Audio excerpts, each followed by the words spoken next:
Émilie Bernier-O'Donnell a été la première à présenter son projet aux investisseurs de Qui veut être mon associé ? Détective Box a suscité l'intérêt de 4 d'entre eux, un résultat auquel elle ne s'attendait absolument pas et qui l'a confrontée à un choix extrêmement difficile. La 3e saison de Qui veut être mon associé ? A démarré ce mercredi 4 janvier 2023 sur M6. CIST Émilie Bernier-O'Donnell, qui a été la première à se confronter aux investisseurs. Elle leur a présenté Détective Box, un jeu d'enquête immersif sous forme d'abonnement. La chef d'entreprise nous a confié que son entreprise avait déjà de bons résultats avant sa participation au programme. On a validé un très beau succès avant la visibilité de l'émission. Après ça sera du bonus. Quelque part, c'était important de se dire que la boîte a décollé avant, s'est-elle félicitée. Qui veut être mon associé ? Émilie Bernier-O'Donnell, Détective Box, a eu du mal à faire son choix. La candidate a séduit 4 investisseurs avec son projet. Delphine André et Isabelle Chevalier se sont d'abord positionnées, avant d'être rejointes par Anthony Bourbon sur le même deal. Mais Éric Larchevêque n'a pas caché non plus son intérêt pour Détective Box et a fait une proposition en solo à la jeune femme. Pourtant, Émilie Bernier-O'Donnell ne pensait pas que son idée allait séduire autant les business angels. L'exercice mental c'était vraiment de ne s'attendre à rien. Tout ce que vient en plus, CIST du bonus. Je ne m'attendais pas du tout à avoir autant de propositions, tant d'investisseurs qui se positionnent. C'était une belle surprise et quelque part ça valide la fondation du projet, s'est-elle réjouie. Le moment du choix n'a pas été du tout aisé pour la chef d'entreprise, qui a fait face à une décision cornélienne.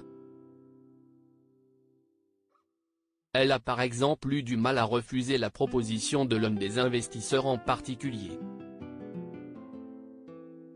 C'était compliqué, parce que j'avais plein d'offres différentes qui étaient très intéressantes.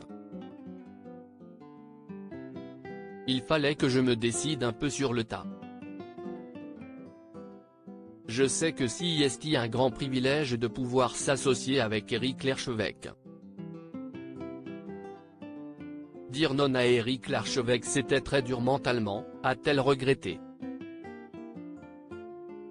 Ça me tenait à cœur d'inclure des femmes dans cette position-là. Émilie Bernier-O'Donnell misait particulièrement sur l'un des investisseurs. J'avoue que j'étais rentré dans l'idée de travailler avec Anthony Bourbon. J'ai pu l'avoir sur ce deal-là, c'était la bonne opportunité, nous a-t-elle révélé. Pour autant, elle n'était pas prête à le faire entrer à son capital à tout prix. L'offre d'Anthony était bien moins intéressante. Il y avait 3 points de pourcentage au moins de différence dans mon souvenir. 3% quand on monte sa boîte et qu'on voit loin, on se dit que ça peut devenir beaucoup d'argent. Ça peut faire basculer la balance. Même si j'avais envie de partir avec Anthony, un bon deal CIST un bon deal, constate-t-elle. Émilie Bernier-O'Donnell est ravie, en revanche, que 2 femmes soient susceptibles de rejoindre son board. J'ai 6 investisseurs de base avant l'émission. Ces 6 investisseurs sont tous des hommes. Avant de faire l'émission, j'ai dû parler à une centaine d'investisseurs. Je n'ai pas pu parler à une seule femme. 0. Ce n'est pas une exagération. Étant une entrepreneure femme, ça me tenait à cœur d'inclure des femmes dans cette position-là, histoire d'équilibrer un peu les choses, note-t-elle. À lire aussi Qui veut être mon associé ? Qui est Isabelle Chevalier, la nouvelle investisseuse de l'émission de M6.